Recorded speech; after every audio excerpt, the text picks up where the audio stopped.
Hey guys, welcome to my channel. আশা করি তোমরা সবাই ভালো আছো আর আমি অনেক ভালো আছি। আর এটা ছিল সপ্তমীর লুক। আর আমি সপ্তমীর দিন দেখো একটা হোয়াইট কালারের গাউন পরেছিলাম, এই যে দেখতে পাচ্ছ। আর তারপরে চলে এসেছিলাম বাড়ির পাশের প্যান্ডেল দেখতে। আর এই প্যান্ডেলের থিমটা হয়েছিল দেখো কত সুন্দর, বারাণসীর গঙ্গা আরতি। তো এত সুন্দর হয়েছিল, মানে দেখার মতো।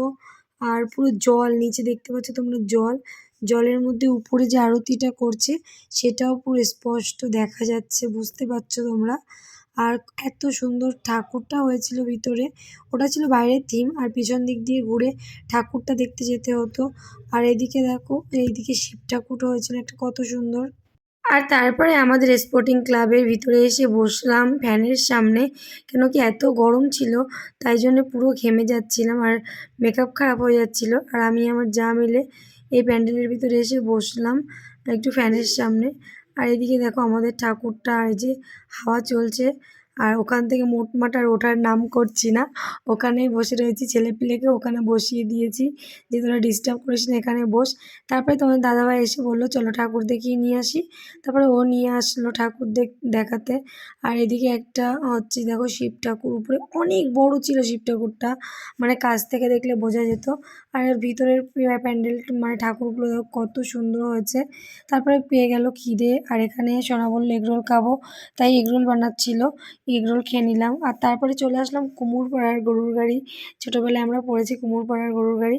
সেই একদম পুরো সেই প্যান্ডেলের একদম পুরো থিমটা হয়েছে, এত সুন্দর হচ্ছে ভিতরটা, মানে দেখার মতো। দেখতে পাচ্ছ এই যে সব মানে হাঁস মুরগি একদম অরিজিনাল, সব কিছু অরিজিনাল এখানে রয়েছে। আটা, ছোলা, ছাতু। আর এই যে ছিল ঠাকুর।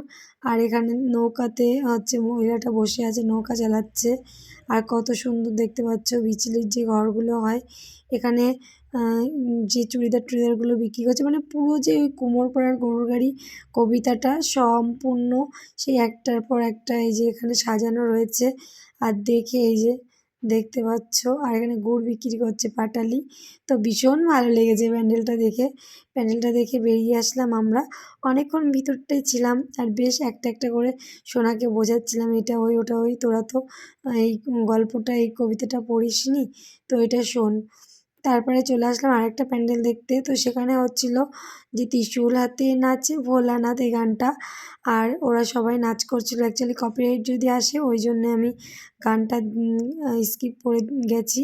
আর এদিকে দেখতে পাচ্ছ একটা জঙ্গলের থিম, মানে ডাক্তার বসে রয়েছে, মানে আদিবাসীদের থিম। এই যে আদিবাসীরা নাচ করছে, খুব সুন্দর ছিল এই প্যান্ডেলটাও। তারপরে এই যে আমরা দেখে টেখে চলে আসলাম আর একটা প্যান্ডেল দেখতে। তো অনেক, মানে আমাদের এখানে প্যান্ডেল দেখে শেষ করা যায় না একদিনে, একদিন কি 4-5 দিনেই শেষ করা যায় না, এত এত প্যান্ডেল হয়। তো তারপরে চলে আসলাম হচ্ছে আইসক্রিম খেতে। আর সোনা বললো যে বাবা আইসক্রিম খাবো চলো, তার বাবা নিয়ে আসলো আইসক্রিম খেতে। গরম লেগে গেছে, তাই দেখো এখানে বসে বসে আইসক্রিম খাচ্ছে আর আমরাও আইসক্রিম খেয়ে নিচ্ছি। তো এই দেখো আমি আইসক্রিম নিয়ে নিয়েছি, আইসক্রিমটা এখন খেয়ে নেব।